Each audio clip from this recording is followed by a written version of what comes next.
I want to talk about the three audiences you should be thinking about when approaching digital for your church. And when I say digital, online, virtual, I mean everything from streaming to your website to social media to email. It's the whole thing and more. It's not just about what you put on Facebook and YouTube and providing a worship weekend focus experience. It's everything in between. And so when you're planning these things, when you're staffing it, when you're resourcing it, you need to be thinking about these three audiences. These are three audiences, no matter your church size, you need to be wrestling with. And I'm going to argue you need to focus on two of them. And the third one you can be excited about and you can go after, but I would really think about taking it in stages or phases. And so the first audience of just thinking about digital is your new person, the new person that lives local near your church. Most likely if you're watching this that you planted a church or you're part of a church and you are in a very specific area. And the idea is that people in your area are watching you or experiencing you first digitally, and then they are showing up in person. And so everything from your website to your fonts you use on Instagram to the photos to your streaming quality, it all speaks to your values. Do you care about your people? The same, we do this with food. If I jump on Yelp and I check the local restaurant and I look at reviews before I buy a product, the same thing's true is that if I'm spending more than a couple $100s for an item, I probably am expecting that there's going to be an app or something I can interact with. Recently, I moved into a new home and we bought one of those iRobot things that vacuum, and I had bought one years ago, but just kind of flash forward 5 years later, it now comes with an app that I can control it with. The standard of digital is just expected. People want to know it's done well.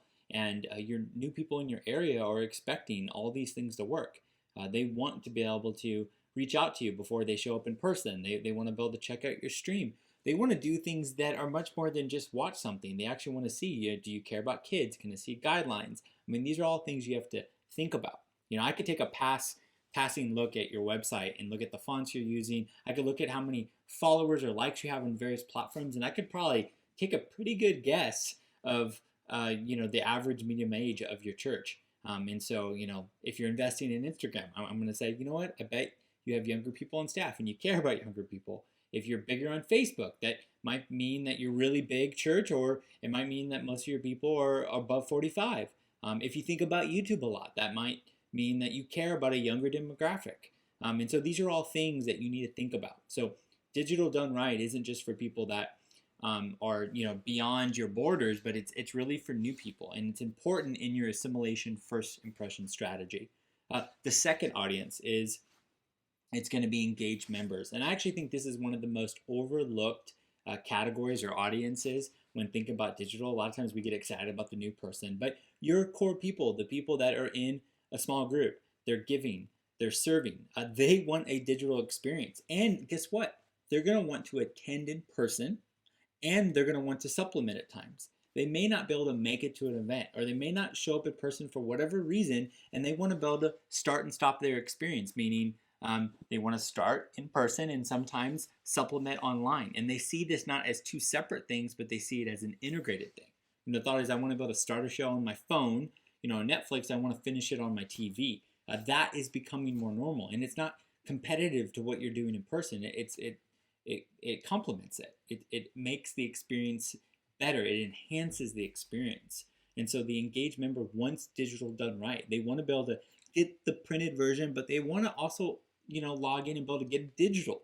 And so the thought is if they want to talk to a pastor, they might not want to just show up in person and get office hours. They might want to get on the phone, or they might want to text somebody. I saw this with Church Home. They do something called Pastor Chat. I see this on a lot of different websites where you have little things you can go on the website and you can interact. The thought is like your Facebook Messenger DMs and your Instagram DMs. Maybe that shouldn't be something that's just managed by a random social media volunteer. Maybe that should be something, that somebody could talk to a pastor. These are all things we have to think about. And so, yes, in person is going to be the premium experience, but digital is going to be a very healthy extension of it. And we need to do it right. And the cool part about this audience is that if you do this right, it helps pay the bills. And what I mean by that is sometimes digital is such this outlier that it doesn't complement, or people don't think it complements in person. So it gets minimal time resources and all these things, and even strategy. But if you think about your core people want digital done right, you're going to start to invest more in it. And so the first two audiences are your new person. The second audience is an engaged member. And the last audience, and this is the audience that I think a lot of people get distracted by, is the faraway watcher. And so, and I say distracted is because I think any church of any size, if you just get excited with, growth, once you start seeing people from different states and countries tuning in from all around the world or all around the country, you get excited about that. But I would really tell anybody, really a church of any size, get the first two audiences, the new person and the engaged member digital experience done right. Focus in on how to make that work and function and just work within your vision strategy, the staffing issues, all those things. If you do that right, the far away audience, you can always turn that on later. And I think a lot of people get too pumped up about, wow, we have people from Africa and Egypt and all these different places. I know Africa and Egypt are in the same place, so don't make comments below that. I don't know my geography. Apparently my brain didn't know for a moment. But you get excited because you're an evangelist, or you just get excited what God's doing. But when it's less than 10% of your total engagement on a regular basis, you shouldn't build your primary strategy for a faraway watcher. So I would encourage you is figure out how to get the new person, the engaged member's digital experience done right. Make that phase one.